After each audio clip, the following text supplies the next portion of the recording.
La pace dura ben poco, presto le tensioni si riaccendono. I borghesi rivendicano i diritti contro i capitanei e i valvassori, appoggiati dall'arcivescovo.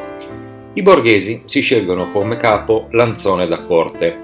È un nobile, ma considerato un traditore dai suoi pari. Inoltre, i borghesi riescono a tirare dalla loro parte il popolino. Risultato? I nobili sono cacciati dalla città.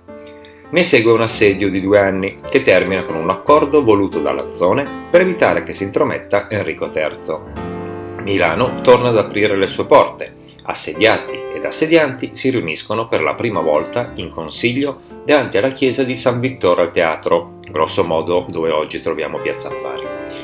Nel 1045 muore Riberto, sicuramente un grande uomo politico. La città che lascia è profondamente cambiata e anche grazie a lui, se il popolino, che ha usato più volte per i suoi fini, è stato capace di organizzarsi. Il successore di Ariberto è scelto da Enrico III, Guido da Velate, una scelta che scontenta quasi tutti.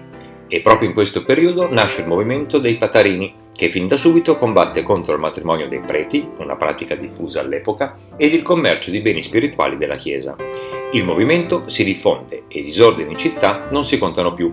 I capi sono 3 religiosi: Anselmo da Baggio, Arialdo da Cucciago e Landolfo Cotta. È un periodo molto confuso, ma alla fine sono i Patarini che la spuntano. Anselmo da Baggio diventa papa col nome di Alessandro II e a capo della Pataria è Rembaldo, che dal 1068 governa da solo Milano. Ma tutto questo è destinato a durare poco. La Pataria comincia a perdere importanza e la lotta dal piano cittadino passa a quello tra papato e impero.